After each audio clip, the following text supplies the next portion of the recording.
बिस्मिल्लाहिर्रहमानिर्रहीम, अस्सलाम वालेकुम। मैं हूं डॉक्टर मुदस्सिर अली और मैं हाज़िर हूं आपके साथ प्रोग्राम फोकस में। और आज हम बात करेंगे अमेरिका ईरान मुआहदे के हवाले से। यकीनन पाकिस्तान के लिए एक बड़ा संगे मील साबित हुआ ये मुआहदा, और पाकिस्तान ने भरपूर कोशिश करके दोनों फरीकैन के दरमियान जो मीडिएशन करवा के दुनिया को ये बावर करवाया कि पाकिस्तान जो है वो अमन का दाई है। और बेशक इसमें टाइम लगा, कुछ ट्विस्ट भी आए, यकीन आखिरी दिन भी ट्विस्ट आए, लेकिन फाइनली 19 जून को ये जनेवा में जो है वो एग्रीमेंट साइन होने जा रहा है। और तवक्को की जा रही है कि ये जो जंगबंदी होगी ये मुस्तकिल तौर पर होगी, और जो मामलात आपस में दोनों फरीकैन के तय पाए हैं यकीनन उसकी पासदारी करेंगे। और जो जुज़ियात हैं वो तय होना बाकी हैं, वो जैसे जैसे ही कोई मीटिंग्स होंगी तो ये फर्दर क्लैरिफिकेशन आ जाएगी। बहरहाल एक पाकिस्तान के लिए बहुत ही जो है एक फ़ख्र का मकाम है। और जैसे कि आज वज़ीर-ए-आज़म ने कौमी असम्बली में भी जो है वो इस बात का इरादा किया कि पाकिस्तान जो है वो अमन के लिए हमेशा कोशिश करता रहेगा और कोशिश करेगा कि हमसाया ममालिक के साथ भी तल्लुकात अच्छे हों। इसके साथ ही उन्होंने ये भी इंकशाफ किया कि ये जो मुआहदा होगा ये इस्लामाबाद कार्ड होगा, और इसकी जो मेज़बानी है जनेवा में वो पाकिस्तान के कंधों पर है, और पाकिस्तान इसकी मेज़बानी के फ़राइज़ अंजाम देगा। और ये तकरीब बड़ी एक हाई लेवल या हाई प्रोफाइल इसको कहा जाएगा, जिसमें मुतवक्को तौर पर जो नायब जो सदर हैं जेडी वेंस तवक्को की जा रही है। इसी तरह ईरान से बाकर कालिबाफ जो कि स्पीकर हैं उनके असम्बली के, और जो वज़ीर ख़ारजा हैं अब्बास अरागची, इसके अलावा पाकिस्तानी वर्ग भी शामिल होगा। और तवक्को की जा रही है कि मशरिक़ वस्ता के दीगर ममालिक भी इस जो एग्रीमेंट साइनिंग सेरेमनी होगी उसमें शरीक होंगे। पाकिस्तान के लिए एक बड़ा फ़ख्र का मकाम है, और यकीनन इसमें फील्ड मार्शल आसिम मुनीर का दिन रात जो एक एफर्ट है इसमें यकीनन दुनिया ने उसको माना। वज़ीर शहबाज शरीफ के हवाले से भी बार बार सदर डोनाल्ड ट्रंप भी कह चुके हैं कि great field marshal, great prime minister. इसी पर हम आज बात करेंगे। हमारे साथ मौजूद है दिफाई तजियाकार ब्रिगेडियर हारिस नवाज। उनसे पूछते हैं कि ये जो एग्रीमेंट है इस हवाले से उनका क्या कहना है। जी अस्सलाम वालेकुम सर, प्रोग्राम में खुशामदीद कहेंगे आपको। जी थैंक यू। अच्छा सर, ये जो डेवलपमेंट हुई है जैसे कि आप जानते होंगे कि एक एग्रीमेंट में दोनों में ममालिक के दरमियान हो गया है, क्या कहेंगे इस हवाले से कि पाकिस्तान की किस कदर एफर्ट इसमें हुई जिसकी वजह से मुआहदा इस हद तक पहुंचा? देखें, इसमें टोटल एफर्ट पाकिस्तान की है। जिस एक्शन तरीके से, प्रोफेशनल तरीके से मिलिट्री डिप्लोमेसी में फील्ड मार्शल सईद आसिम मुनीर ने अपनी अंतक कोशिश से, मेहनत से, उसके बाद सिंसियर एफर्ट से, आपने देखा होगा जिस तरीके से उन्होंने इस दौरान प्रेसिडेंट ट्रंप से अपना कॉन्फिडेंस विन किया, फिर ईरानी लीडरशिप का कॉन्फिडेंस डेवलप किया, फिर कई जगह स्टेलमेंट्स आई, उसमें भी इन्होंने कभी गिव अप नहीं किया बल्कि फिर बात करते रहे। आपके सामने वो खुद ईरान में ट्रैवल किया उन्होंने की बात की, और वहाँ से फिर मुसवदा फाइनल होकर फिर ग्रेजुअली आपने फिर देखा किसी स्टेज पे आता था कि 2 घंटे में लड़ाई हो रही है, फिर फील्ड मार्शल बात करते थे अमेरिका ट्रंप से, उधर से ईरान लीडरशिप से, और फाइनली फिर अल्टीमेटली ये आज़ाद पाकिस्तान को हासिल हुआ कि पाकिस्तान ने ऑफ कोर्स इसमें सऊदी अरब और इजिप्ट, तुर्की, कतर का भी काफ़ी कंट्रीब्यूशन है, लेकिन जो एफर्ट पाकिस्तान ने शुरू में किए हैं दोनों 47 ईयर्स की दुश्मनी को खत्म किया, एक छत के नीचे बिठा लिया, बातचीत कराई। अच्छा ब्रिगेडियर साहब, क्या ही अच्छा होता अगर ये मुआहदा इस्लामाबाद में ही होता, आल दो के इस्लामाबाद अकॉर्ड ही होगा, लेकिन इस्लामाबाद में नहीं जनेवा में होने जा रहा है, इसकी क्या वजूहत है?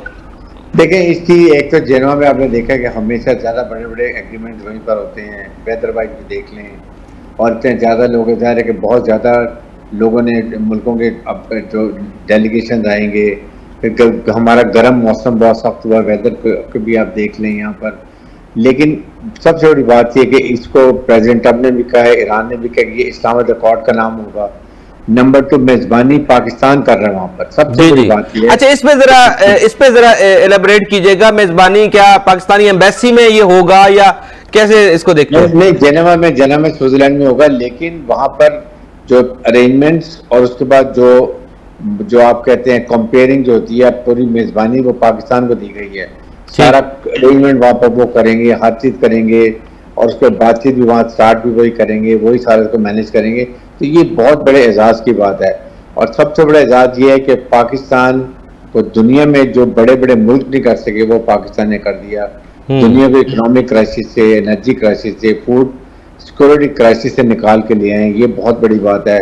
थर्ड वर्ल्ड वॉर की बात हो रही थी, फिर कभी जी ये आई थिंक जो पाकिस्तान की फील्ड मार्शल ने काम की, यकीन करें ये पाकिस्तानी कौम के लिए बहुत बड़ा एक एदाद है। ये बहुत बड़े एक उनको एक क्रेडिट दिया जाता है। और इसकी वजह आप देख लें कि दुनिया में हर एक पाकिस्तान को बात करना चाहता है। फील्ड मार्शल हमारे दफाई मुआहदे हो रहे हैं, और इंडिया देख लें यहाँ पर समुद्र की तय में दफन हो गया है। जी इंडिया के हवाले से डिटेल से बात करेंगे, लेकिन ये बताइएगा हरिद्वार साहब के कौन कौन पार्टिसिपेट करने जा रहा है इस साइनिंग एग्रीमेंट जो सेरेमनी होने जा रही है? पाकिस्तान से कौन आ रहा है, अमेरिका से कौन आ रहा है, ईरान से कौन से वफूद? मुझे लगता है कि अभी फाइनल नहीं हुआ, लेकिन आई एम श्योर के उधर से तो उनके वाइस प्रेसिडेंट आएंगे, ईरान की तरफ से उनके पार्लियामेंट के स्पीकर हैं कालीबाफ साहब, वो आएंगे। आई एम श्योर के पाकिस्तान से मेरा ख्याल है कि हो सकता है कि यहाँ के हमारे प्राइम मिनिस्टर या डिप्टी प्राइम मिनिस्टर वो उनकी टीम जाए, एंड जो नेवल के हमारे फील्ड मार्शल को भी बुलाया जाए, वो भी चले जाए वहाँ पर। फिर यहाँ तुर्किया का डेलीगेशन है, कतर का डेलीगेशन है, then you can say about Saudi Arabia के हैं, जॉर्डन के, इजिप्ट के, तमाम जो सिग्नेटरीज है सारे इसमें शामिल होंगे। और साथ ये कि देखें क्रेडिट ये कि नाम पाकिस्तान का है, इस्लामाबाद अकॉर्ड। इंडिया के ऊपर इस वक्त आप जो यकीन है सबसे माता मचा वहाँ पे चैनल जो न्यूज चैनल्स हैं उनके ऊपर यकीनन बड़ा देखने वाला समय है पाकिस्तानियों के लिए। मुझे तो इतना बुलाते हैं, मैं जाता ही नहीं, मैंने जाने छोड़ दिया कि ये वहाँ पे जो बातें करते हैं ना ये फजूल बातें हैं, फिर अपने स्पीकर को ज्यादा टाइम देते। मैं इनकी कॉल अटेंड नहीं करता, इतनी कॉलें आती हैं, they don't deserve. Modi media को अब सब समझते हैं कि झूठ का पलंदा है, ये पाकिस्तान बैशिंग करते हैं, और इनका काम ही है कि यही नैरेटिव लेके चलना। मेरे ख्याल में इस वक्त जो पाकिस्तान को एजाज है वो दुनिया ने रिकॉग्नाइज कर लिया। अब हमने ये देखें इससे फायदा आप ये देखें कि जो ईरान से सैंक्शन उठेंगी, ईरान की गैस पाइपलाइन हिंदुस्तान में आई हुई है, हमें गैस हाफ रेट में मिलनी शुरू हो जाएगी। सही ऑयल हम सारा ईरान से ले सकते हैं बड़ी आसानी से, हमें किसी और मुल्क से। अच्छा ब्रिगेडियर साहब, ये चीजें तो यकीनन पाकिस्तान बड़ी आसानी से इंशाल्लाह कर लेगा, लेकिन ये जो ट्विस्ट आया था जिसकी जो कल लेबनान पे हमला इसराइल ने किया, फिर ईरान के हवाले से तंबीह की गई कि वो हमला वापस ना करे, ये क्या ट्विस्ट था? आखिर इसराइल कौन से ऑब्जेक्टिव रह गए थे जो करना चाह रहा था, या वो उसकी शरारत थी कि मुआहदा हो ही ना?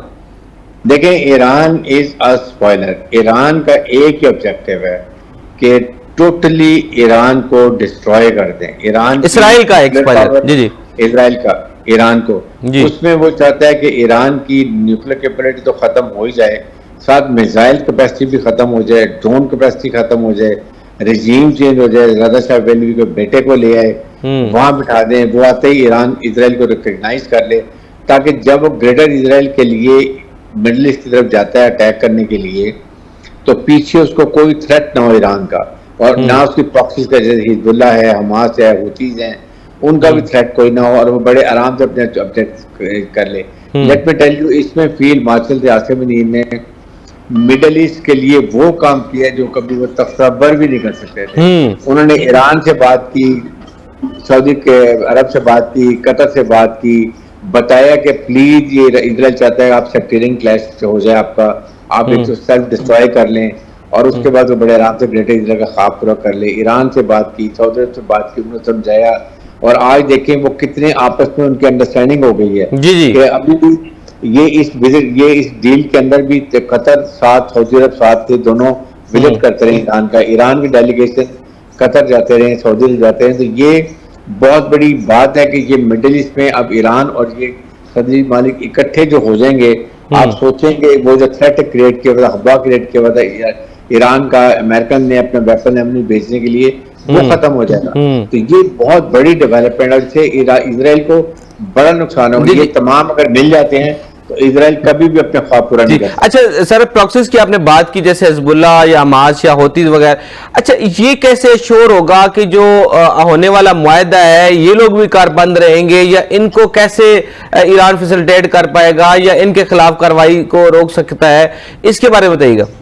देखें वो जो मुआहदा हो रहा है उसमें ईरान की यही कंडीशन है कि it will be also applicable to Lebanon और इसकी प्रॉक्सीज के लिए भी ख़त्म होगा। जब एक मुआहदा हो गया उसके बाद ना ईरान इजराइल में इंटरफेयर करेगा, ना इजराइल जो है वो इन अपनी प्रॉक्सीज को यूज़ करेगा, ना लेबनान में जाएगा, क्योंकि मुआहदे का हिस्सा होना चाहिए इजराइल भी। अगर खाली अमेरिका करता है तो फिर भी थ्रेट रहेगा कि इजराइल कैन अटैक ईरान। तो ये जो बात की जाती है ये थ्रेट यही है कि अमेरिका और इजराइल दोनों की ये पाबंदी होनी चाहिए कि आइंदा के लिए वो कभी। सर ये बिटवीन द लाइंस तो इसराइल का तो कहीं जिक्र नहीं है मुआहदे में, लेकिन क्या वो पाबंद रहेगा कि वो हमास या हिजबुल्लाह के खिलाफ कार्रवाइयां ना करे?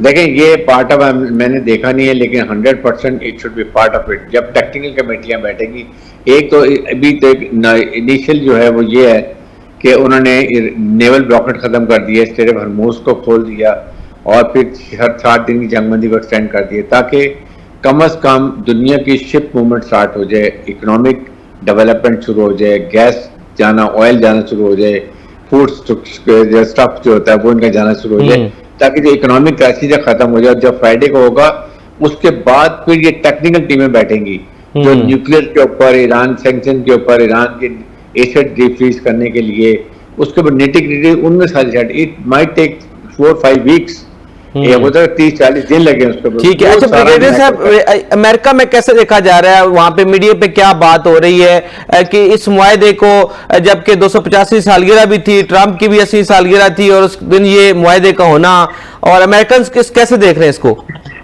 देखिए अमेरिकन पब्लिक तो बिल्कुल जंग के खिलाफ थी, उन्होंने बड़ा सफर किया है।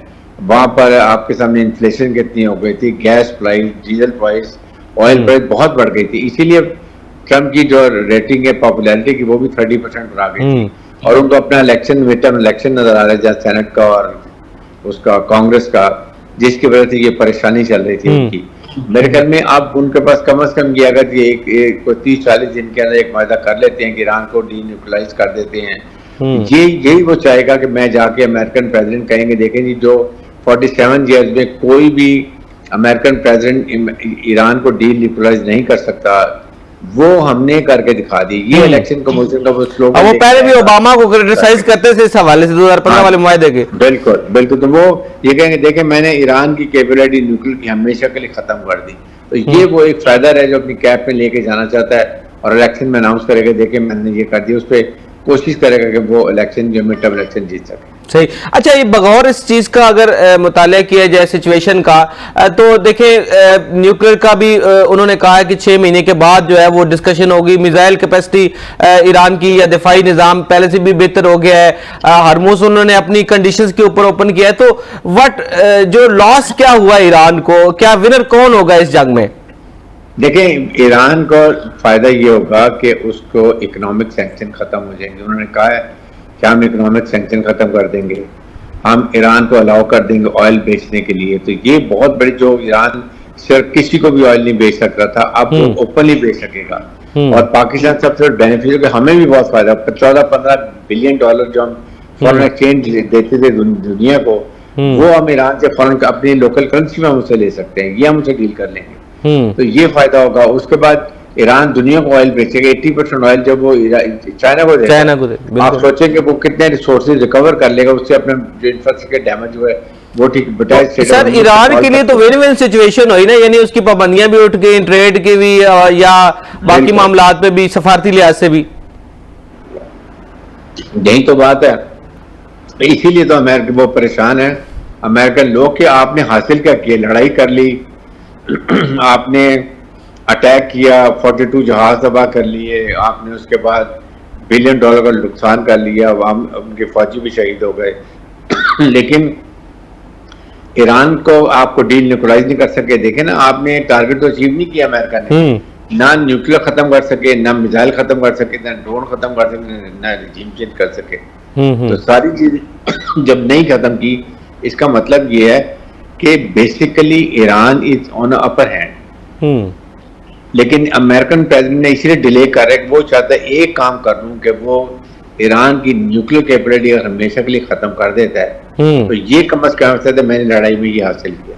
और इसके बेस पर वो जाके आवाम को बता सही। अच्छा, फ्यूचर क्या देख रहे हैं मिडल ईस्ट में अमेरिकन प्रेजेंस का? जैसे कि वो अमेरिकन अड्डों पे भी अटैक कर दिया गया, या जो मिडल ईस्ट कंट्रीज हैं, जाहिर है आप वो इस तरह से इतनी एस्टेब्लिशमेंट नहीं देखना चाहेंगे फ्यूचर अमेरिका की मिडल ईस्ट में। क्या देखते हैं कि वाकई इंटरेस्ट को लूज करेगा अमेरिका या मजीद इन्फ्लुएंस बढ़ाएगा?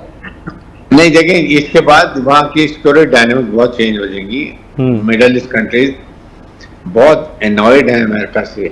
दे फील कि हमें इसने जो है वो डिच किया है, अमेरिका ने हमारी सिक्योरिटी को, जाके हमारा $1 ट्रिलियन का खर्च भी कराया, वेपन एम्यूनिशन मिली है, सिक्योरिटी भी की, वक्त आने पे इजराइल की सिक्योरिटी में चला गया और हमें छोड़ दिया, जिसकी वजह से अब उनकी सिक्योरिटी इन डायनेमिक फर्क होंगी। अब रियलाइजेशन हो रहा है कि 57 कंट्री जो मुसलमान हैं, इनको सोचना चाहिए कि अपने आप को कैसे स्ट्रॉन्ग करना है। इधर चाइना की जो टेक्नोलॉजी है, जो पाकिस्तान ने हमारे के हक में इस्तेमाल की है, हमारे J-10 ने, J-17 ने, इलेक्ट्रॉनिक वॉरफेयर ने, साइबर वॉरफेयर में, दुनिया भी सिर्फ देख रही है। वो दे वांट कि ये इसको डेवलप किया जाए। तो मेरे ख्याल में ये काफी चेंजेस होगी। अभी अमेरिका इंतजार वो कम करेंगे और सिक्योरिटी की तरफ अपने आप इस्लामिक ममालिक में भी आएगी और चाइना की तरफ भी जाएंगे, ताकि ये पाकिस्तान के साथ सऊदी अरब ने स्ट्रेटेजिक मुआहदा किया है और ममालिक भी करना चाहते हैं। सबसे बड़ी सोच होनी चाहिए कि 57 मुल्कों में आपको पैसा भी है, टेक्नोलॉजी भी है, मैन पावर भी है, रिसोर्सेज भी, हर चीज है। तो why not invest with in your Islamic country, ताकि पैसा भी फ्रीज ना हो और आप डेवलपमेंट करें, बिकम अ स्ट्रॉन्ग फोर्स, ताकि दुनिया आपको they should not take you the right, जो कि अभी आपके सामने गजा में जो हुआ, सीरिया में क्या हुआ, इसके बाद अभी आपके सामने इराक में क्या हुआ, लीबिया में क्या हुआ, सही, ईरान में क्या हुआ, ये आइंदा के लिए मुसलमान स्ट्रांग हो तो दुनिया। अच्छा ब्रिगेडियर साहब, यूएई को कैसे देखते हैं इस सिचुएशन में, जब बाकी कंट्रीज तो एंगेज हो गए इधर पाकिस्तान के साथ या अमेरिका के साथ? यूएई का क्या फ्यूचर देख रहे हैं कि वो इंडिया की तरफ झुकाव आप देख रहे हैं कि उसकी जो सिक्योरिटी नीड्स हैं, या वो अपनी पॉलिसी अब कैसे मुरतब करेगा? देखिए, उसकी पॉलिसी बड़ी क्लियर है। They are more close to USA and Israel, और उनका अगर आपको याद हो, I2U2 मुआहदा भी हो गया। I2 में जो है इजराइल और इंडिया, और U2 में यूनाइटेड अरब एमिरेट्स और यूएसए, ये 4 का जो मुआहदा हुआ उस पर वो स्टिक कर रहे हैं। वो बात है, लेकिन पाकिस्तान के हमारे बहुत दरीना ताल्लुकात हैं, हम उनसे अपना ताल्लुकात खराब करते हैं। हमने हर मौके पर सऊदी अरब पे हमारी वर्क फोर्स बहुत गई हुई है, हमें बहुत रेमिटेंस आती है, तो we are very careful about. और कुछ खबरें थी भी कि पाकिस्तानियों को किसी न किसी इरेगुलरिटी की वजह से वहां से निकाला गया। नहीं, वो कुछ जो ज्यादा मेरे ख्याल में एलएसी को शायद किया हो, लेकिन अगर पाकिस्तानी वहां महफूज है और हमारे ताल्लुकात उनसे कॉर्डियल हैं, ऐसी कोई बात नहीं है। सही सही। अच्छा, ये बताइएगा कि पाकिस्तान इस सिचुएशन को कैसे अब कैपिटलाइज कर सकता है, अपने इकोनॉमी के जो मसाइल हैं, एनर्जी के मसाइल हैं, ताकि इतनी जो एफर्ट की है पाकिस्तान ने, मुसलसल दिन रात मेहनत भी हुई है, ज़ाहिर है फॉरेन ऑफिस भी बिजी रहा, हमारे फील्ड मार्शल साहब पूरी, मतलब जो हमारी जो हुक्मरान है, जो स्पेशली जो इस चीज को देख रहे थे, तो what come out of this, Pakistan के कैसे कैपिटलाइज करेगा?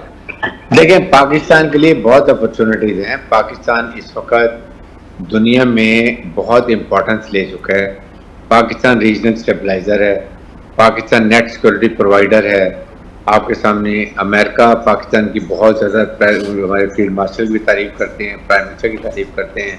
पाकिस्तान जो रोल अदा किया वो दुनिया में कोई और नहीं अदा कर सका। इसको आप देख लें कितना फ़र्क है। इन चीज़ों को देखें तो Pakistan can talk to American. इसके बाद ये देखें, हमें जो इंडिया जो पाकिस्तान में इंटरफेरेंस कर रहा है, डिस्टेबलाइज करना चाहता है, प्रॉक्सीज को यूज़ कर रहा है, इंसर्जेंसी को सपोर्ट करता है बलूचिस्तान में, फिर बिस्तर खारिज फिर हिंदुस्तान को यूज़ कर रहे हैं, वो हम उनसे बात करेंगे। फिर उसके बाद जो जिस तरह वो फंडिंग कर रहे हैं अफगान तालिबान रजीम को, अरब से पैसे देते हैं, वेपन अपने छोड़ गए हैं, we will need their support, ताकि हम अकेले कन्फ्रंट करें तीसरे टेररिस्ट ऑर्गेनाइजेशन को, जो कि दुनिया के लिए थ्रेट होता जा रहा है। तो हम ये अभी वो हमारी बात को समझेंगे भी, हमारे नुकसान को समझते हैं, और इससे हमें बहुत फायदा होगा। उसके बाद हमें आपके सामने प्रेसिडेंट ट्रम्प ने कहा है ऑफशोर ड्रिलिंग के लिए वो अपनी टीमें भेजेंगे, रिपोर्टिक्स में आ रहे हैं वो। उसके बाद IT सेक्टर के अंदर हमारे स्टूडेंट्स अमेरिका की यूनिवर्सिटी में उनको बहुत अपॉर्चुनिटी मिलेगी, ट्रेड हमारा उनसे बेहतर हो जाएगा। तो ओवरऑल आई थिंक बहुत ज़्यादा अपॉर्चुनिटी हमें मिलेंगी यूरोप से भी। तो फ्यूचर में जो हमारी जो पोर्ट्स हैं इस पे आप कुछ देख रहे हैं कि जो है वो हमारा कोई यहाँ पे ऐसा हब बन जाए जहाँ पे कोई जो इंटरनेशनल ट्रेड को भी जो है वो यहाँ पे लाया जा सके? देखें बहुत ज़्यादा होगा, खासतौर पे इंडिया का चाबहार पोर्ट बंद हो गया है। ईरान से आप अब ईरान की तरफ से भी हमारे कराची पोर्ट पे बड़ा बिजनेस आएगा, शिप टर्मिनल्स का। उसके बाद गवादर पोर्ट ऑपरेशनल हो जाता है तो आप सोच लें कि कितना अभी हमारे पास बहुत बिजनेस है। Karachi port is the deepest port, 18 metre depth है उसकी। और जो यूएई का पोर्ट है जबल अली वो बहुत छोटा है, तो सारा बिजनेस हमारे पास आएगा। ये आप देखेंगे कि पाकिस्तान को इकोनॉमिक कितनी डेवलपमेंट होती है, जॉब अपॉर्चुनिटीज कितनी मिलती हैं, इंडस्ट्रियल डेवलपमेंट कितनी होती है। ये अब चाइना भी इसके बाद अगर अफगानिस्तान पीसफुल हो जाएगा तो आप सोचेंगे सेंट्रल एशिया से हमारा उनका पूरा जो कंटेनर टर्मिनल्स होते हैं, सामान है, वो अफगानिस्तान के थ्रू बलोचिस्तान और फिर गवादर पोर्ट और दुनिया अमरीका ये मिडिल ईस्ट की और अफ्रीका की मंडियाँ पूरी अवेलेबल होंगी। चाइना काशकर से आएगा 9 दिन में गवादर पोर्ट पर पहुँच जाएगा, जो बाय सी उसको 90 दिन लगते हैं। तो ये सारे पाकिस्तान के इकोनॉमिक बेनिफिट्स होंगे। तो आई थिंक पाकिस्तान के लिए तो बहुत इकोनॉमिक सही सही। अच्छा ब्रिगेडियर साहब, आखिरी सवाल के इंडियन सेलर जो है वो हरमोज साहब जो अपना जो वहां पे अमेरिकन अटैक के जरिए जो है वो हलाक हुए, उस हवाले से जो हीटेड आर्गुमेंट हुए मार्को रूबियो और जयशंकर के दरमियान, इसको कैसे देखते हैं? देखें ये सब ये फ्रस्ट्रेशन है इंडिया की, और इंडिया को पता है कि जिस तरीके से उनको साइडलाइन किया गया है, इंडिया ने चीटिंग की है अमेरिका से, और ये हर मौके पे चीटिंग करते रहे हैं। मार के हक में भी प्रेसिडेंट ट्रंप को खुद कहा कि हमारी सीजफायर करा दें, हम मर गए हैं, हमें इंडिया पाकिस्तान बहुत मार रहा है। माननीय प्रेसिडेंट ने 80 दफ़ा बात की कि मैंने सीजफायर बंद कराई है। फिर 8 जहाज गिराए प्रेसिडेंट ट्रंप ने, कितनी दफ़ा कहा, इंडिया नहीं माना। भी उनके chief of staff, chief of defence साहब सब बातें ये माननी शुरू हो गए। इससे लगा देंगे इंडिया की क्या वैल्यू रह गई, उनके ट्रुप्स का क्या होगा। जो एयरफोर्स को नहीं पता कि 8 जहाज गिरे, तो अगर वो झूठ बोल रहे हैं तो उनकी जो एयरफोर्स के ऑफिसर्स का क्या होगा कि देखिए हमारे झूठ बोल रहे थे। ये उन्होंने अपनी खत्म कर, क्रेडिबिलिटी खत्म हो गई है गोदी मीडिया के भी, इंडियन आर्मी के भी। अभी कोई इनको नहीं पूछता। ये जंगल ये फ्रस्ट्रेटेड है, ये पाकिस्तान के बारे में नहीं देखा, हम गैर सफारती जबान इस्तेमाल करते हैं, इसलिए कि जब इनको कुछ समझ नहीं आ रहा तो इसलिए वो ये दे कुड नेवर इमेजिन कि पाकिस्तान दुनिया में पीस कीपर बन जाएगा, मीडिएटर बन जाएगा, और फिर इतने बड़े अमेरिका सुपर पावर की ईरान के साथ बैठ के मेडिटेशन करा के एक मुआहदा करवा देगा। It's a big credit.